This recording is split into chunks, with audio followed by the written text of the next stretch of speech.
Éventuellement, mais bon, je vais aller faire un échange parce qu'apparemment il y a encore des soucis. on va commencer sans micro, puis après si on a un micro. Si on a un micro, on continuera. Il faut que j'emmène mes deux. Oh, C'est du matériel acheté vendredi et Ah, oui, c'est écœurant. je vais les emmener en échange. non, mais on entend bien. Alors, c'est des micros. J'en ai pour un petit quart d'heure. Hein, si. Non, mais c'est bon. Normalement, je reviens. On va commencer. À quelle heure on mange? Normalement, À quelle heure on mange? 7h30. À quelle heure on pile? Alors, on va commencer. Donc, je m'appelle Courtois, de nom. C'est pour ça que d'ailleurs je vais traiter le polymorphisme. Et ça s'écrit P-O-L-Y. Donc P-O-L. Et après, formiste. Non, morphisme. Morphisme. Morphisme. C'est-à-dire plusieurs formes. Ah, d'accord. Alors, déjà, pour bien comprendre le polymorphisme, on a dans la nature, chez les animaux supérieurs, chez les insectes, chez les batraciens, un polymorphisme. Alors, premier exemple, chez les insectes, dans l'ordre des lépidoptères, c'est-à-dire les papillons, vous avez successivement des œufs, ensuite vous avez des chenilles, ensuite vous avez la formation de la chrysalide, des étapes successives, il y en a 4, et ensuite vous avez un papillon. À aucun moment, en fait, si on les observe de façon indépendante, à aucun moment, en fait, on peut se douter des formes qui va naître. Parce que la matière vivante, elle est capable, justement, de faire une métamorphose telle qu'on ne reconnaît absolument pas l'étape initiale de l'étape finale. Donc là, pour ces insectes arthropodes, insectes et lépidoptères, parce que les scientifiques ont fait des classifications très, très rigoureuses, on en a 4. Chez les diptères, donc là aussi, arthropodes, insectes, les mouches, là il n'y en a que 3. Vous avez, donc en 3 phases seulement, vous avez donc les œufs, petits œufs ovales que vous retrouvez si vous laissez un fruit ou un morceau de viande comme ça, sur la table depuis plusieurs heures, l'été. Ensuite, donc, vous avez les vers, et non des chenilles. Chez d'autres insectes, vous trouvez des larves aussi. Et ensuite, la forme adulte. Donc là, je vais donner 2 exemples parmi les insectes. Dans 2 ordres différents, diptères et lépidoptères. Il y a la pulpe après. Il y a la pulpe. Il y a la pulpe avant l'insecte. Il y a l'asticot, oui. La pulpe et l'adulte. Oui, oui. Mais de toute façon, vous avez aussi d'autres phases. Là, c'était les phases principales. Il y en a d'autres, en fait, aussi. On peut en mettre d'autres aussi en plus, comme ça. Mais c'est les phases... oui, vous avez raison. On peut mettre encore d'autres phases. D'autres phases aussi avec des différenciations, mais là c'est les plus marquantes. Alors chez les batraciens, là vous avez les œufs, les têtards, les différentes formes aussi.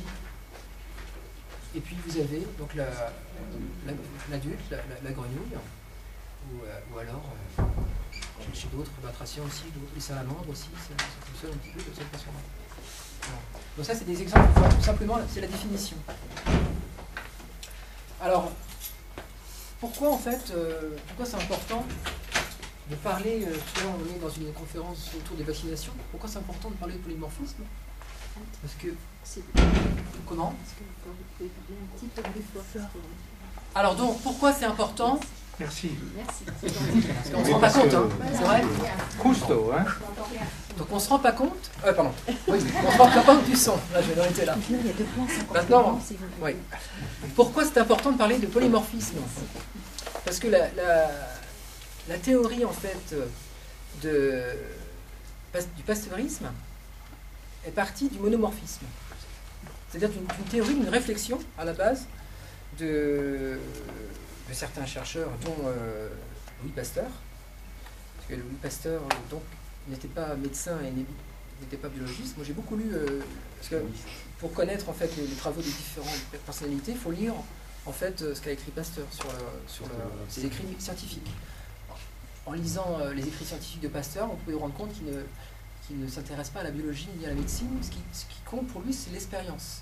D'ailleurs, il dénonce à l'Académie de médecine que les médecins parlent trop, ils font du blabla, mais ce qui compte, c'est l'expérience théâtrale. Et les faits, et d'ailleurs c'est pour ça parce qu'il fait des expériences et il montre des faits. Et le problème, c'est qu'il triche, il a triché sur ses expériences. Ça, il y a beaucoup de chercheurs, je pourrais vous les citer tout à l'heure. Il a triché non seulement sur ses expériences en amont et en aval, c'est-à-dire qu'il n'utilisait pas forcément les ingrédients qu'il disait, et il ne disait pas les résultats, il trichait aussi sur les résultats. Et il cachait les expériences, comme font les laboratoires aujourd'hui, qui ne marchent pas ou qui sont contraires aux théories.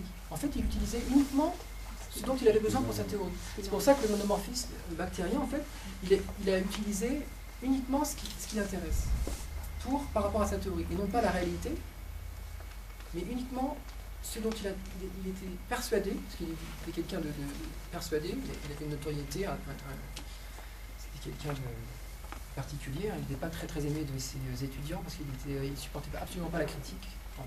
Alors le sujet, c'est pas trop Pasteur, parce que là on peut en parler longtemps, il y a énormément de livres là-dessus. Le sujet, c'est sur le polymorphisme. Alors, Pasteur, son idée de base, le monomorphisme. Alors, pourquoi ce qui s'est passé en fait dans l'histoire, c'est qu'il y a un filtre scientifique dès que des chercheurs observaient le polymorphisme, parce que depuis 1860 jusqu'à aujourd'hui, il y a une panoplie de chercheurs qui ont vu ça, qui ont observé, qui ont photographié, filmé aujourd'hui, et de plus en plus partout dans le monde. Donc là, je vais faire un petit peu l'historique et les liens en fait entre ces chercheurs. Alors, donc évidemment, vous connaissez tous, puisque vous faites partie d'Alice, d'Antoine Béchamp. Donc Antoine Béchamp, je vais expliquer en fait ses travaux principaux. Il a travaillé en fait sur les microsiments. En fait, il observait au microscope absolument pas comme Louis Pasteur. Il observait avec une méthode originale qui lui permettait d'avoir une observation au-dessus de 750 fois, jusqu'à plus de 1000 fois, alors que Pasteur, il s'arrêtait à 350. Parce que, je vous ai dit, Pasteur, il ne prenait que les éléments favorables à ses démonstrations.